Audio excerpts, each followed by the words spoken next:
നമുക്ക് പെട്ടെന്നൊരു പ്രോൺസ് ബിരിയാണി ചെയ്താലോ? ഭയോ? അത്യാവശ്യം വലിയൊരു സവാള വഴറ്റുക. ഇതുപോലെ ബ്രൗൺ കളർ ആകുന്നവരെ. കാഷ്നട്ട് ഞാൻ എടുക്കാൻ വിട്ടുപോയിട്ടോ. ഇത് ചെമ്മീൻ, ഉപ്പും മുളകും മഞ്ഞൾപ്പൊടി ഇട്ടത്. അത് നമ്മൾ എണ്ണയിലൊന്ന് വഴച്ചെടുക്കുക. ഞാൻ ആ സെയിം എണ്ണ തന്നെയാണ് കേട്ടോ യൂസ് ചെയ്യുന്നത്. ഉള്ളി വഴറ്റിയ സെയിം എണ്ണ തന്നെ. ഇതുപോലെ ഒന്ന് ആകുമ്പോൾ ഒന്നും കൂടി ഒന്ന് വേവിക്കുക. ഒരുപാട് ഫ്രൈ ആവേണ്ട, ഒരു മീഡിയം ഫ്രൈ ആയാൽ മതി. ഈ പരുവമൊക്കെ ആകുമ്പോൾ നമ്മളെടുത്ത് മാറ്റി വയ്ക്കുക. എന്നിട്ട് അതേ എണ്ണയിലേക്ക് ഇഞ്ചി, വെളുത്തുള്ളി, പച്ചമുളക് ഇട്ട് വഴറ്റുക. ഇതിൻ്റെ കൂടെ വേറെ എണ്ണ ഒന്നും ആഡ് ചെയ്തില്ല. പിന്നെ അതിലേക്ക് തന്നെ സവാള ഇടുക. അത്യാവശ്യം വലിയ സവാള ഇട്ട് ഒന്ന് വഴറ്റുക.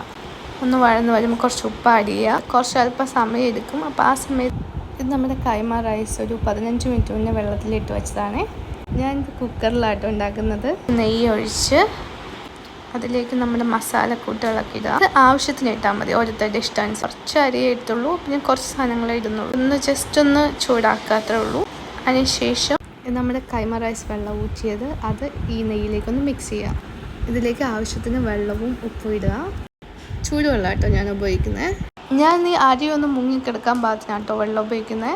വിസിലില്ലാത്ത കുക്കറിൽ ഒരു 10 മിനിറ്റ്.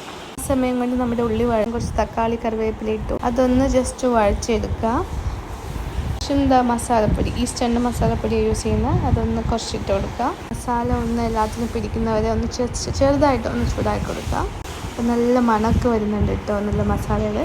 ശേഷം ഈ പരുവത്തിലാകുമ്പോൾ നമ്മൾ ആ നേരത്തെ ഉണ്ടാക്കി വെച്ച ചെമ്മീൻ അതിനകത്തേക്ക് ഇട്ട് കൊടുക്കുക. എന്നിട്ട് ജസ്റ്റ് ഒന്ന് മിക്സ് ചെയ്യുക. എല്ലാം കൂടി ഒരുമിച്ച് ഒന്ന് മിക്സ് ചെയ്തെടുക്കുക.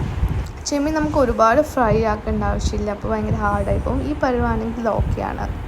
ആ സമയം കൊണ്ട് നമ്മുടെ ചോറായിട്ടുണ്ട്. അത് നമുക്ക് ചോറൊക്കെ ആയി, നല്ല വെന്ത് നല്ല സൂപ്പർ പരുവായിട്ടുണ്ട്. വെള്ളമൊക്കെ കംപ്ലീറ്റ് പോയിട്ടുണ്ട്. നമ്മൾ ആ ചോറ് ഇനി എടുത്തിട്ട് നമ്മൾ ഉണ്ടാക്കി വെച്ച മസാലയ്ക്ക് മിക്സ് ചെയ്യുകയാണ്. ചോറ് ഫുൾ ആ മസാലയിലേക്ക് മിക്സ് ചെയ്തു. Cashew nut and fried onion add ചെയ്തു. കുറച്ച് ഗീ ആഡ് ചെയ്തു. നമ്പീഷിൻ്റെ ഗീ ആട്ടോ ആഡ് ചെയ്യുന്നത്, ഒരു ഫ്ലേവർ ഇട്ടാൻ വേണ്ടിയിട്ട്. അപ്പം കുറച്ച് ഗീ ആഡ് ചെയ്തു അതിനകത്തേക്ക്. അതിനുശേഷം നമ്മൾ പാലും മഞ്ഞൾപ്പൊടിയൊക്കെ ഇട്ട് മിക്സ് ചെയ്തിട്ട് അതൊന്ന് ആഡ് ചെയ്തു. അതൊരു കളർ കിട്ടാൻ വേണ്ടിയിട്ടാട്ടോ. നമ്മൾ ദം ചെയ്യാണ്. ഒരു പാത്രം വെച്ചിട്ട് നമ്മൾ മൂടി, അതിൻ്റെ മുകളിൽ നമ്മൾ ദോശക്കല്ല് വെച്ചിട്ടോ, കാരണം ഇത് ടൈറ്റായിട്ട് ഇരിക്കാൻ വേണ്ടിയിട്ട് ഒരു ചെറിയ ഫ്ലെയിമിലാട്ടോ വയ്ക്കുന്നത്. അതിന് ഒരു ഇടികല്ലും വെച്ചിട്ടുണ്ട്. ഈ ഗ്യാപ്പിൽ നമുക്ക് പൈനാപ്പിൾ കട്ട് ചെയ്യാം കേട്ടോ സാലഡിന് വേണ്ടിയിട്ട്. പാത്രം കഴുകേണ്ടത്, അപ്പോൾ അതൊക്കെ കഴുകി വെച്ചു. അപ്പോഴേക്കും നമ്മൾ ദം റെഡി ആയി. അപ്പോൾ നമുക്ക് ഇതൊക്കെ ഒന്ന് മാറ്റിയിട്ടൊന്ന് ഓപ്പൺ ചെയ്ത് നോക്കാം. അടിപൊളി, ഇതേ സാധനം റെഡി ആയിട്ടുണ്ട്. നല്ല അടിപൊളിയായിട്ട് കിട്ടിയിട്ടുണ്ട്. നല്ല സ്മെല്ലുണ്ട്. അതുപോലെ നമ്മുടെ പ്രോൺസൊക്കെ ആണെങ്കിലും നല്ല ഗ്രേവിയിലൊക്കെ നല്ല